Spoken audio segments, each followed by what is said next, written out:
오늘도 사순절 넷째 주일을 맞이하여 오늘 예배 자리하는 모든 성도님들께 하나님의 크신 은혜와 축복이 함께 하시길 바랍니다. 우리는 지금 사순절을 보내고 있습니다. 사순절의 의미는 크게 세 가지가 있는데, 첫 번째는 겨울에서 봄으로라는 뜻을 가지고 있습니다. 서양에서는 사순절을 렌트라고 부르는데, 이 렌트는 봄이 오는 계절, 봄이 오는 길목이라는 뜻을 가지고 있습니다. 경상도 말에 베리무띠라는 말이 있는데 길모퉁이라는 뜻입니다.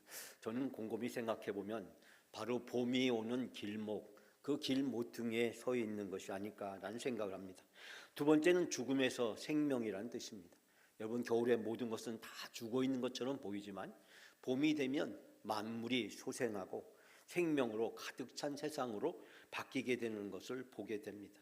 세 번째는 고난에서 부활으로라는 뜻을 가지고 있습니다. 예수님이 고난의 여정을 가시고 그 고난의 여정을 통해서 우리를 구원으로 인도해 주시는 놀라운 부활을 경험하게 됩니다. 자, 이 세 가지를 하나로 요약한다면 그리스도를 본받아라고 이야기할 수 있습니다. 사순절 기간은 예수님을 생각하고 예수님을 배우고 예수님을 따라 사는 기간이라고 이야기할 수 있습니다. 근데 우리에게 기다린다라고 하는 것은 기쁨이요 행복입니다. 여러분, 누군가를 기다리는 것 참 좋은 일이잖아요. 누군가를 기다려서 만날 수 있다는 것이 얼마나 행복한 일입니까? 우리의 인생이 어떻게 시작되었고 어떻게 살든지 간에 우리 인생의 최종적 결론은 이미 정해져 있습니다. 믿는 성도들에게는 하나님 나라의 영원한 영생이 약속되어 있습니다.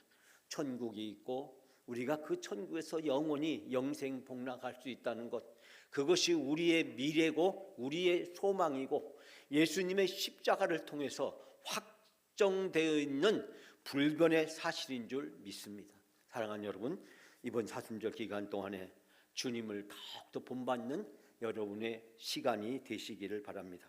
오늘의 본문의 말씀은 여러분이 너무나 잘 알고 있는 그런 본문의 말씀입니다. 저는 매주 설교하면서 상당히 곤욕스럽습니다. 제가 설교하는 내용이 여러분이 전혀 알지 못하는 새로운 내용이 아니라 여러분이 바로 모태신앙부터 수십 년 동안 들어왔던 그 본문을, 그 이야기를, 그 말씀을 가지고 여러분에게 어떻게 설교해야 될까? 많은 분들이 설교는 참신해야 된다고 얘기하지만 수십 번, 수십 년을 들어온 그 이야기를 참신하게 새롭게 설교한다는 것이 얼마나 어렵겠습니까? 여러분, 오늘 본문의 말씀에서 한 사람을 우리에게 소개합니다. 이 사람은 눈이 먼 사람입니다. 근데 날 때부터 눈이 먼 사람입니다. 여러분, 근데 이 사람을 놓고 두 가지 견해가 충돌을 하게 됩니다. 첫 번째 견해는 바로 이 사람이 눈이 멀게 된 것, 날 때부터 눈이 멀어서 태어나게 된 그 이유가 바로 죄의 결과라고 하는 것입니다. 우리 많은 사람들이 생각하기를 아니 땡굴뚝에 연기 나랴, 모든 것은 원인이 있고 그 원인에서 결과가 있다. 마치 욥을 다루듯이 우리는 고난이 죄의 결과라고 하는 인간의 시선을 봅니다. 인간의 시선. 그리고 또 하나의 견해가 오늘 본문에 바로 예수님을 통해서 우리에게 소개되고 있습니다. 고난이 하나님의 영광을 드러내는 기회라고 하는 하나님의 새로운 시선을 보여줍니다. 인간의 시선과 예수님이 소개해 주신 하나님의 시선. 사랑하는 여러분, 여러분은 이 두 가지 시선 중에서 어떤 시선을 지금 가지고 계십니까?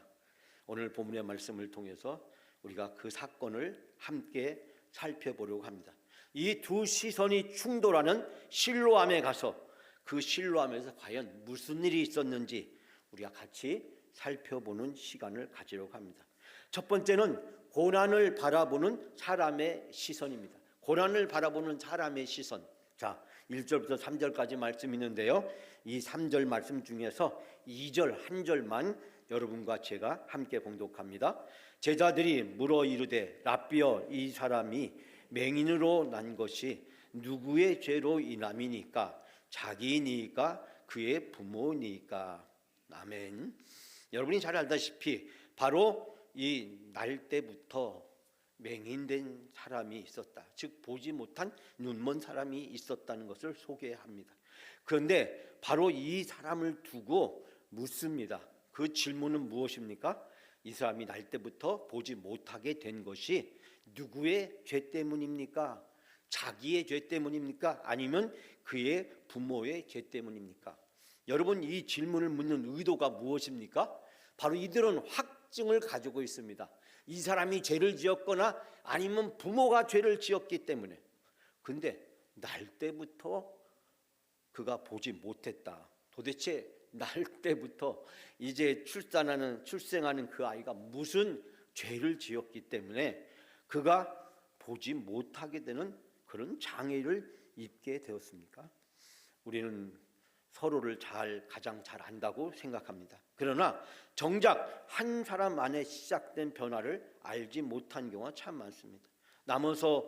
나면서부터 눈이 먼 사람도 그랬습니다. 이웃 사람들은 바로 그 눈먼 사람을 평생 구걸할 사람, 평생 고침을 받지 못할 존재로 단정을 짓고 있는 것을 보게 됩니다. 이와 같은 단정을 세상 사람들은 뭐라고 이야기하냐면 운명이나 팔자소관이라고 이야기합니다. 여러분, 운명이나 팔자소관이라는 말은 우리 기독교적인 용어가 아니고 우리 기독교인들이 사용해서는 안 되는 말입니다. 그런데 우리 한국 사람들이 왜 이런 말을 입에 달고 살고 수시로 이런 말을 하는 것일까요? 인과응보라고 하는 거대한 생각이 바로 우리 한국 사람들에게 많은 영향을 끼치고 있기 때문입니다. 이 인과응보는 선한 행동에는 행복이, 악한 행동에는 불행이 따른다, 뿌린 대로 거둔다라는 불교에서 유래된 고사성어입니다. 자신이 지은 자신이 지은 그것 또한 죄로 인해서 인간 고통을 받게 된다. 그러므로 그 자신이 지은 그 고통을 받게 된 원인을 제거하지 않으면 인간이 결코 벗어날 수 없다라는 것이 불교의 가르침인데, 선인 선과 악인 악과, 선인 선과 악인 악과라는 말로 불교에서는 사용합니다. 전생이나 과거의 선악의 행동이 현재의 길흉화복을 결정하는 인연의 법칙에 근거하고 있다라는 것입니다. 즉 자기의 행위에 책임을 져한다는 도덕적 법칙을 강조하면서 자업자득, 사필귀정, 자승자박이라는 말을 사용하게 됩니다. 즉 사람이 가지고 있는 고정관념이나 인간보의 그 틀과 테두리에서 우리 자신을 가두어 놓고 지냅니다. 그러면서 모든 일을 이런 관점에서 해석하고 행동을 합니다. 안 돼, 어쩔 수 없어, 불가능해. 왜 그렇습니까? 왜 안 되고 불가능하고 어쩔 수 없을까요? 운명이기 때문에 그렇다. 팔자소관이기 때문에 도저히 내 힘으로, 내 방법으로, 내 능력으로는 도저히 극복할 수 없다라고 하는 그런 체념을 하며 살아가는 경우가 참 많습니다. 어제 일남선교회 신방을 했습니다. 솔트하우스 예배를 드렸습니다. 제가 준비한 말씀은 시편 92편 말씀이었습니다. 그 말씀 속에서 그는 늙었고 여전히 결실하며 진액이 풍족하고 빛이 청청하니, 시편 90편 14절 말씀을 가지고 제가 끝까지 소망을 붙들고 살자라는 제목으로 말씀을 드렸습니다. 살다 보면 아플 때도 있고, 살다 보면 힘들 때도 있고, 살다 보면 어려울 때도 있고, 살다 보면 감당하기 없는 고난의 파도가 우리를 덮쳐올 때가 있습니다. 나이를 먹을수록 그런 일은 자주 오고 언젠가는 피할 수 없는 시간들이 우리에게 닥쳐오게 될 것입니다. 누구나 다 영원히 건강하게, 누구나 다 아무 일 없이, 누구나 다 형통하며 살아갈 수는 없는 것입니다. 우리의 육체는 한계가 있고 우리의 인생은 고난과 역경을, 시험과 유혹을 피해갈 수 있는 것이 아니기 때문입니다. 그런데요, 우리가 설령 그런 일이 온다고 할지라도 우리 그리스도인들에게는 미래가 있습니다. 바로 영생의 소망이 있습니다. 천국의 놀라운 축복이 예수 그리스도의 십자가를 통해서 우리에게 주어져 있습니다. 그렇기 때문에 설령 몸이 아프다고, 설령 고난이 온다고, 설령 역경이 온다고, 설령 감당하기 어려운 파도가 우리를 덮쳐온다고 할지라도 여러분, 우리는 절대 절망할 필요가 없습니다. 왜냐하면 이 세상이 우리 인생의 끝이 아니고 전부가 아니기 때문입니다. 우리에게는 이 세상 이후에 기다리고 있는 영생 복락이 하나님이 예수 그리스도의 사랑을 통해서 우리에게 주어져 있기 때문입니다. 사랑하는 여러분, 우리는 인간보, 자업자득, 사표규정, 자승자박의 세상의 법칙은 신앙의 법칙이 아니고 하나님의 법칙이 아니고 그런 세상의 법칙이 우리 자신을 지배하도록 우리가 맡겨두어서는 안 됩니다. 힘들다고, 어렵다고, 고통스럽다고 해서 절망할 필요가 없고 좌절할 필요가 없는 것이 여기에 있습니다. 사랑하는 여러분, 오늘 이런 인생을 살아가는 우리의 한복판에서 오늘 주신 말씀을 통해서 예수님은 무엇을 말씀하고 있을까요? 오늘 제자들은 인간보적인 관점에서 묻습니다. 제자들은 이 날 때부터 눈먼 사람을 보고 이 사람이 날 때부터 보지 못한 것이 누구의 죄 때문이냐라고 묻습니다. 이 말은 제자들의 마음속에 이미 확증을 가지고 있습니다. 이 사람이 죄를 지었기 때문에, 부모가 죄가 있기 때문에 당연히 이 사람이 오늘 이런 고난을 겪고 있다라고 확증 편증을 가지고 그들은 이야기를 하고 있는 것입니다. 고난을 반드시 누군가의 잘못이나 형벌로만 보는 당시의 일반적인 시각이, 세상의 불신앙적 시각이 바로 제자들의 머릿속에서 반영되고 있다는 사실을 발견하게 됩니다.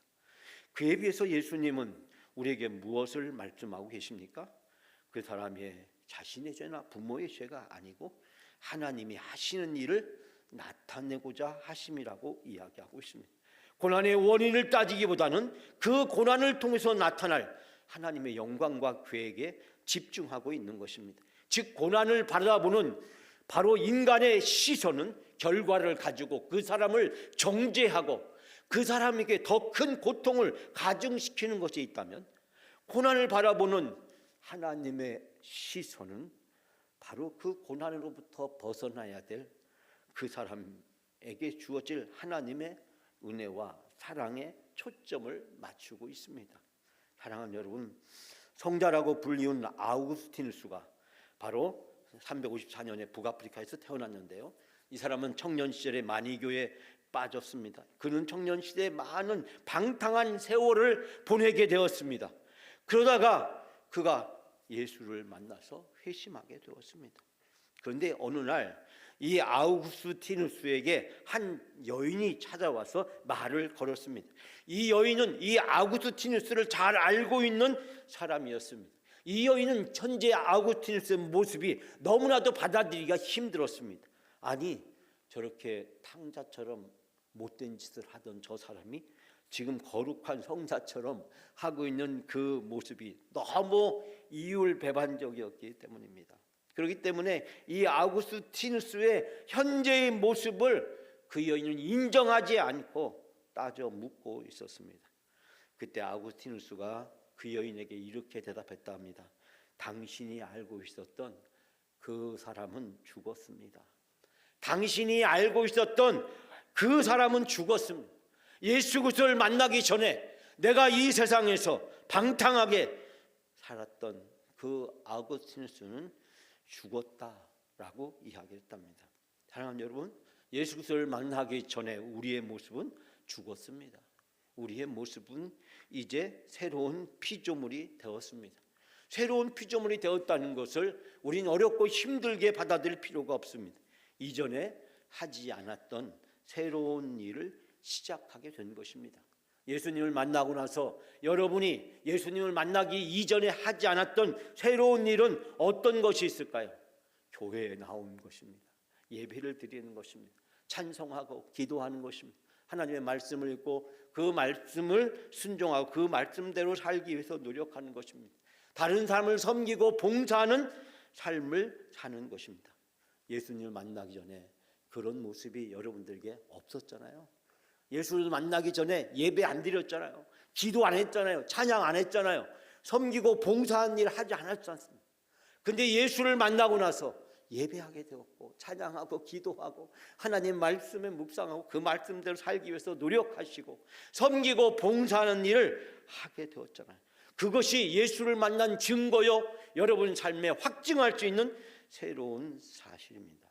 사랑하는 여러분, 오늘 주신 말씀에서 눈먼 자에게 세상은 항상 묻습니다. 어떻게 된 일이냐? 도대체 어떻게 돼서 당신은 보게 됐느냐라고 묻습니다.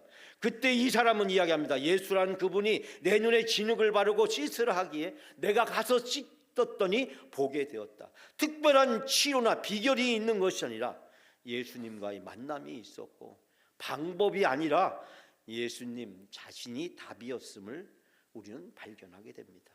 예수님이 우리 인생의 답이고 우리 고난의 답이고 우리의 미래의 희망인 것입니다. 사랑하는 여러분, 여러분이 지금까지 살아왔던 이 인생에서 수없이 많은 고난을 겪어오셨습니다. 지금도 고난의 터널을 겪고 계신 분도 계십니다. 앞으로 우리가 인생을 살아가면서 어떤 고난과 환난이 우리를 기다리고 있는지 알 수가 없습니다. 그러나 우리가 고난에서 사람을 보고 세상을 보고 나를 보고 상황을 보게 만들면 우리는 절망할 수밖에 없고 낙담할 수밖에 없습니다. 왜냐하면 그것은 불신앙이기 때문입니다. 신앙은, 믿음은 고난에서 하나님을 보게 만듭니다. 그 고난을 통해서 예수님을 만나야 됩니다. 예수님을 만나면 고난에 대한 새로운 시선을 가질 수 있게 됩니다. 요즘 제가 사순절 히브리서 말씀을 새벽마다 나누고 있습니다. 제가 30번에 걸쳐서 히브리서의 말씀을 나누고 있습니다. 제가 30번에 걸쳐서 설교하다 보니까 맨날 대대장 예수 그리스도 단번에 희생제사를 드리죠. 예수 그리스도의 똑같은 이야기가 거의 반복되고 있는 것을 발견하게 됩니다. 왜 히브리서 기자는 이처럼 예수 그리스도를 반복하고 또 반복해서 우리에게 소개하고 있는 것일까? 예수님을 알아야 예수님을 만나게 되고, 예수님을 믿는다고 하면서 예수님을 모르면 예수님을 만날 수가 없기 때문입니다. 예수님을 깊이 알고 본받아서 고난에 대한 새로운 시선을 갖는 것, 그것이 바로 우리 성도들이 걸어가야 될 사순절의 여정인 줄 믿습니다. 사랑하는 여러분, 사순절 다 지나고 부활절이 오는 그날까지 예수님을 깊이 만나고 깊이 알아가고 그 예수님과 함께 동행하는 여러분의 삶이 다 되시기 바랍니다. 두 번째는 고난에 대한 하나님의 새로운 시선입니다. 여러분, 고난에 대한 하나님의 시선은 어떤 것일까요? 자, 우리가 7절 말씀 다 같이 함께 봉독합니다. 이르되 실로암 못에 가서 씻으라 하시니, 실로암은 번역하면 보냄을 받았다는 뜻이라. 이에 가서 씻고 밝은 눈으로 왔더라. 아멘. 이 4절부터 7절까지 말씀에서 바로 이제 이 나면서부터 눈이 멀었던 사람과 예수님과 만나서 이루어진 일을 소개하고 있습니다. 사랑하는 여러분, 이레네우스라는 사람이 있었는데요, 이 사람은 약 200년도 초반기에 살았던 사람입니다. 로마 제국 영토였던 당시 프랑스 남부의 한 교회를 섬기고 있었던 지도자였습니다. 그는 오늘날 로마 가톨릭이나 또 동방 정교회, 그리스 교회나 아니면 영국의 성공회를 비롯한 모든 기독교 교파들에게 성인으로 공경을 받는 사람이고, 당시 교회를 위협하던 영지주의에 맞서 싸우면서 이단 반박이라는 책을 통해서 영지주의의 모순을 지적하고 신앙의 정통성을 바로 세우는데 지대한 역할을 했던 사람입니다. 근데 이 이레네우스가 실로암 사건을 이렇게 설명하고 있습니다. 왜?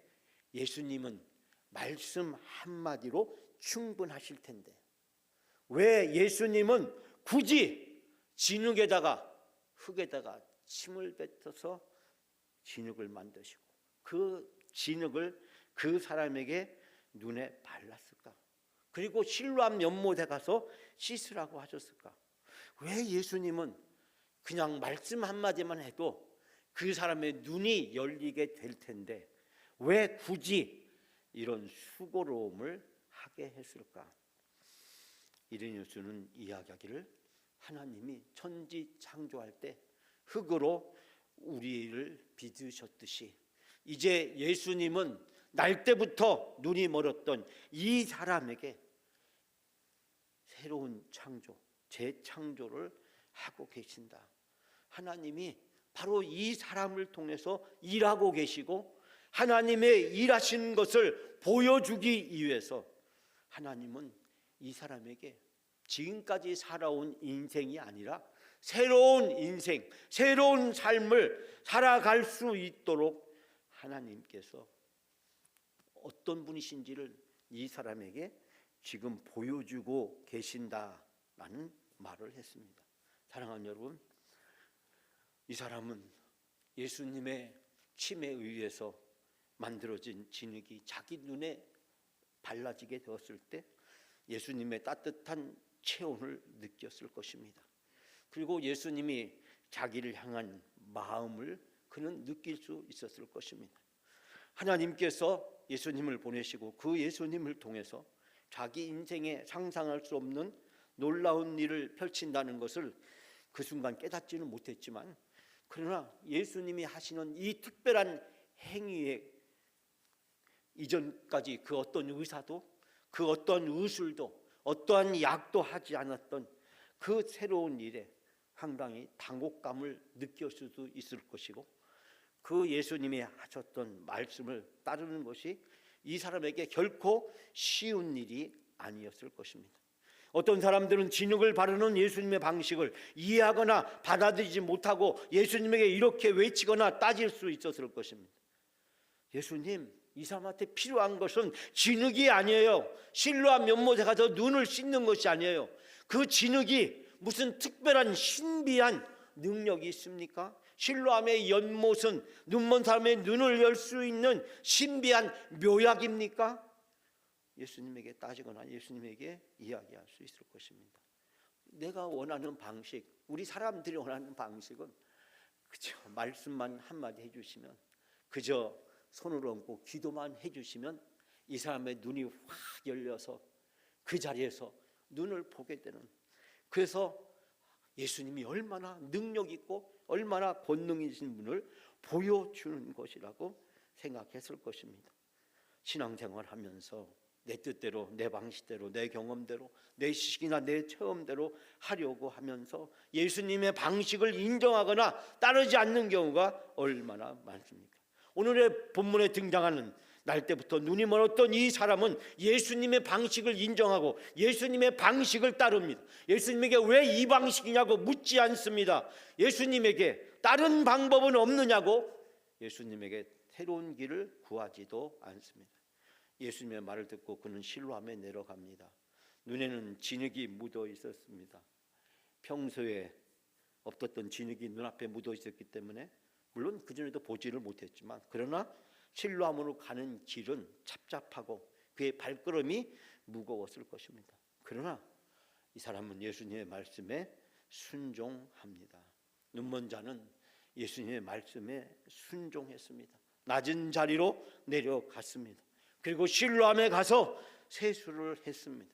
어떠한 결과가 나올지는 기대할 수 없고 예측할 수도 없고, 자기가 눈을 씻게 되면 눈이 보게 되리라는 것을 이 사람은 확신하고 있지도 않았을 것입니다. 예수님이 말씀하셨기에 그 말씀을 따라서 내려갔고, 예수님이 씻으라고 하셨기 때문에 이 사람은 씻었습니다. 예수님의 방식을 받아들이고 예수님의 방식을 따르게 되었을 때 이 사람의 눈이 활짝 열렸습니다. 수십 년 동안 아무도 하지 못했던 일이 일어났습니다. 명의도 최고의 약들도 해결하지 못한 일이, 학수고대하던 일이 눈앞에 펼쳐졌습니다. 그날은 가장 어두운 날이었으나 가장 밝은 날이 되었습니다. 실로암의 물이 이 사람의 눈을 열어서 보게 한 것이 아닙니다. 진흙이 이 사람의 눈을 열어서 보게 한 것이 아니었습니다. 많은 사람들은 이 흙이 어떠한 진흙이었을까? 이 실로암의 물이 어떠한 물이었을까? 제가요, 신앙생활 한 지 얼마 안 되어서 제 어깨에 종기가 난 적이 있습니다. 그런데 어느 기도원, 제가 그 기도원 이름을 차마 말씀드릴 수가 없고, 자, 경기도에 있는 어느 기도원을 갔다 오신 분이 조그만 물병을 하나 가져왔습니다. 그러면서 김명찬 형제, 내가 이번에 그 기도원에 갔는데 이 물은 그냥 물이 아니라 신비한 물이야. 이 물을 바르기만 하면 그 종기가 다 낫게 될 거야. 그러면서 저에게 기도를 하고 그 물을 수시로 바르라고 주었습니다. 제가 그 물을 바르기 시작했습니다. 하루에 여러 번 그 물을 발랐습니다. 하루, 이틀, 3일, 4일. 여러분, 어떤 일이 생겼을까요? 제 몸에 종기가 사라진 것이 아니라 종기가 더 심해지고 있었습니다. 종기가 더 심해지고 있었습니다. 병원에 가서 의사 선생님한테 이렇게 되도록 왜 내버려 뒀냐고 아주 혼쭐이 나서 왔습니다. 제가 믿음이 없어서 제 종기가 더 악화된 것일까요?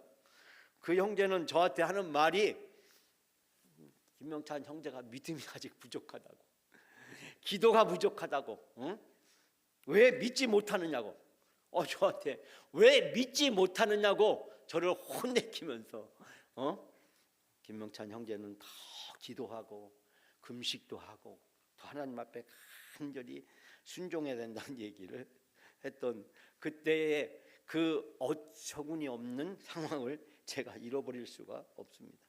사랑하는 여러분, 실로암에 내려갔던 라면 쏟던 눈먼 사람의 눈을 활짝 연 것은 순종이었습니다. 예수님 말씀에 순종했을 때 그 순종은 기적을 낳습니다. 사랑하는 여러분, 예수님 말씀에 순종했을 때 이 사람의 눈이 활짝 열렸습니다. 우리가 순종하면 고난 속에서 하나님의 깊은 사랑과 은혜와 능력과 기적을 경험하게 될 줄 믿습니다. 고난 앞에서 세상도 나도 사람도 계산기도 다 내려놓고 예수님을 바라보는, 예수님께 순종하는 하나님의 시선을 갖는 여러분이 되시기를 주님의 이름으로 축복합니다. 마지막 세 번째로, 말씀에 대한 순종이 인간의 시선을 하나님의 시선으로 바꾸어 놓았습니다. 자, 우리 마지막으로 성경 말씀 10절 11절 다 같이 함께 봉독합니다.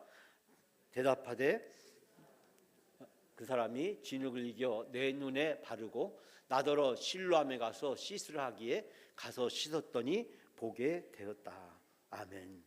사랑하는 여러분, 이 사람은 이제 사람들에게 담대히 증거합니다. 그리고 하나님이 예수 그리스도가 내게 무엇을 하셨는지 이 사람은 증거를 하게 됩니다. 우리가 인생을 살아가면서 때로는 진흙의 날을 만나게 됩니다. 우리의 기도의 응답은 멈추고 신앙의 기쁨은 없고, 내가 교회 생활을 해도 신나지도 않고 행복하지도 않고, 내가 기도해도 하나님은 들어주시는 것 같지도 않고, 그럴 소망의 흙먼지, 진흙에 갇혀있는 우리들에게 예수님의 이 방식은 고루해 보이기도 합니다. 그런데 침을 뱉어 진흙에 이겨 눈에 바른다는, 그리고 실로암에 가서 씻으라고 하는 가장 초보적인 상식에도 맞지 않고 기가 막히고 황당해 보입니다. 그러나 우리는 절망을 이기는 새로운 시각을 갖도록 도와줍니다. 몽골에서 선교하는 한 의료 선교사가 있었습니다. 근데 그는 선교사가 되기 전에 가장 가까웠던 의사 친구가 병으로 세상을 떠나게 되었습니다. 함께 선교하자고 결의하고 다짐했던 그가 의학을 평생 공부해서 의사가 되고 이제 쓰임을 받아야 될 그가 어느 날 병으로 죽게 되었습니다. 이 선교사님은 너무 큰 충격을 받았습니다. 아니, 어떻게 이런 일이 생길 수 있는가? 이제 선교로 가서 함께 선교하기로 그렇게 했는데 선교하지도 못하고 가지도 못하고 의학 공부 다 끝내고 의사의 자격을 취득하고 이제 선교를 갈 수 있는 준비를 다 마쳤는데 하나님이 그를 부르신 것입니다. 이 선교사님은 훗날 그날이 자기의 인생에서 가장 어두웠던 날이었다라고 고백을 합니다. 그러면서 바로 그날 주님은 나를 선교의 소명으로 부르셨다. 의사 친구의 죽음으로 인간적인 절망에 빠졌지만 그 절망이 나를 선교사로 부르게 했다. 내 인생의 진흙의 날이 바로 내 인생의 눈을 뜨는 날이었다라고 이야기합니다. 주님은 기가 막힌 수렁과 고난의 터널에서 우리의 눈을 열어주십니다. 그리고 하나님의 하시는 일을 보게 해주십니다. 절망의 날을 소망의 날로, 어둠의 시간을 빛의 시간으로 바꾸어 주십니다. 사순절은 이 고난의 신비를 기억하고 우리 인생이 다시 태어나는 기간입니다. 날 때부터 보지 못했던 사람에게 예수님이 진흙으로 그의 눈을 바르고 실로암에 가서 씻게 하신 것은 진흙으로 인간을 창조하시고 물로 세상을 창조하시고 새로운 일을 시작하신 하나님의 놀라운 역사가 바로 이 사람에게 시작된다는 것을 보여주는 것입니다. 2026년 사순절을 보내면서 고난을 바라보는 하나님의 시선을 가지시는 여러분이 되시길 바랍니다. 여러분, 우리가 어떠한 일이 있든지 어떠한 일을 겪게 되든지 믿음으로 우리가 그 고난을 바라다 보면 그 고난을 통해서 우리를 도우시고 우리를 인도하시고 우리와 함께 하시고 우리를 그 고난의 터널의 저편에 희망의 길로, 생명의 길로, 영생의 길로, 은혜와 축복의 길로 인도해 주시는 하나님의 놀라운 동행하심을 우리가 경험하게 될 줄 믿습니다. 2026년 사순절이 고난을 바라보는 하나님의 새로운 시선으로 은혜의 여정이 되시기를 주님의 이름으로 축복합니다.